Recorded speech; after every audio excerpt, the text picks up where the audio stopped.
2011, civil unrest in Syria has brought a state of total warfare against Bashar al-Assad's authoritarian regime. Death toll estimates have reached upwards of 300,000, many of whom innocent civilians falling victim to warfare in their own homes. Syria is one of the world's longest inhabited regions, a birthplace to modern society, and home to some of the world's most significant landmarks. These sites are in grave danger of being erased from existence in the threat of the war. Welcome to Action 1 News. I'm Adrian Bermudez alongside Desa Rae Dominguez, and today we're going to discuss how the Syrian civil war is perceived through the lens of two separate news outlets: Middle Eastern media conglomerate, Al Jazeera, as well as New York City's internationally distributed Vice Media. Specifically, we are going to look at the Battle of Aleppo, an ongoing military conflict that started in 2012, which happens to be the largest and most important battle in Syria's civil war. Prior to the warfare, Aleppo was the largest city in Syria, centered at both its commercial and industrial hubs. According to Vice Media, 70% of the city's population has since evacuated, and what were once neighborhoods and business districts are now battlegrounds succumbed to bombardment from machine gun fire and chemical warfare.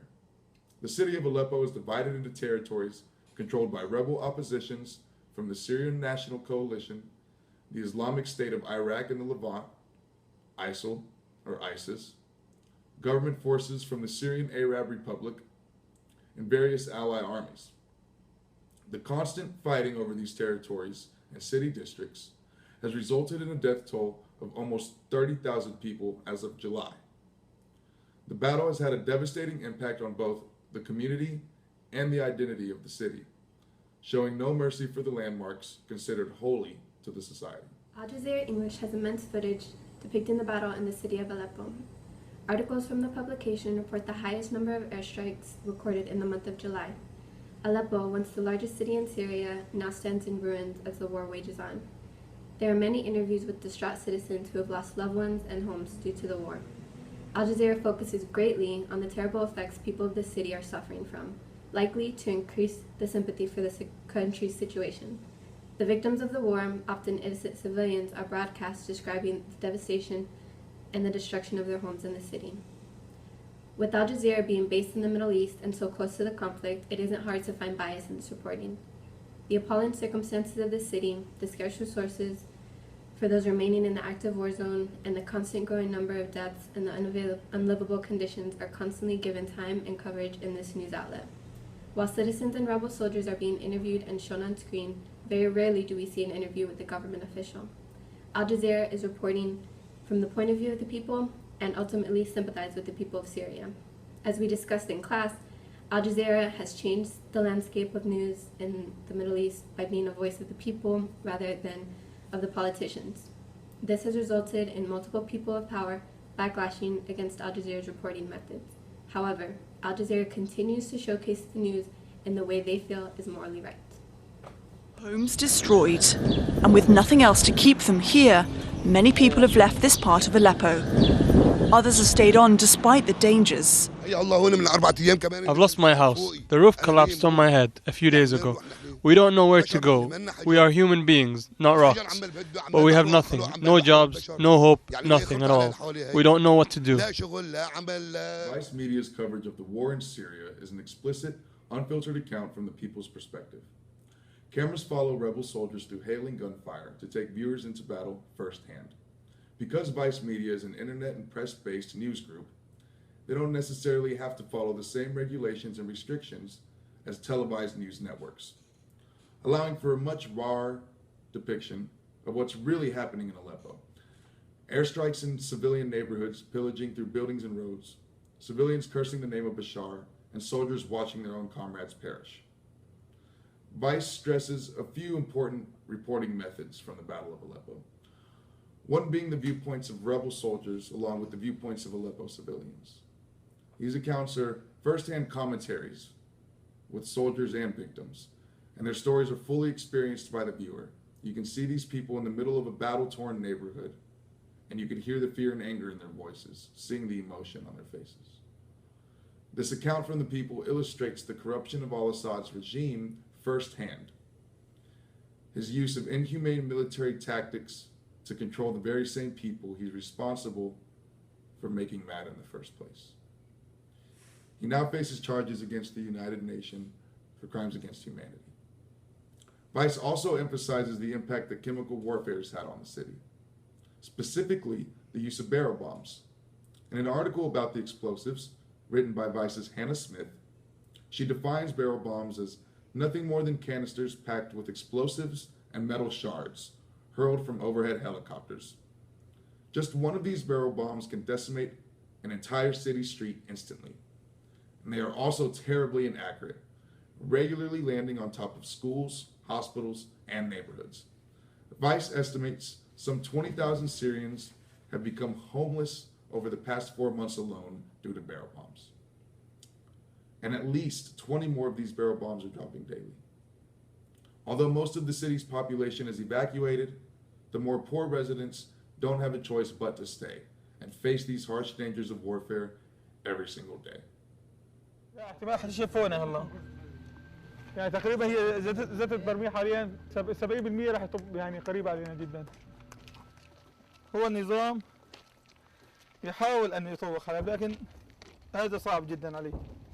لكن واقع النظام هو واقع هزيل جدا. هو يتفوق علينا في الطيران في الأسلحة الثقيلة. لكن على الأرض يعني هو لا يستطيع مواجهتنا حتى في أخف المعارك. نحن نستطيع الآن أن نوقف في وجهه في أي جولة شاء. يسفكوا دمنا فوق الثرى يجري فليسفكوا دمنا فوق الثرى يجري.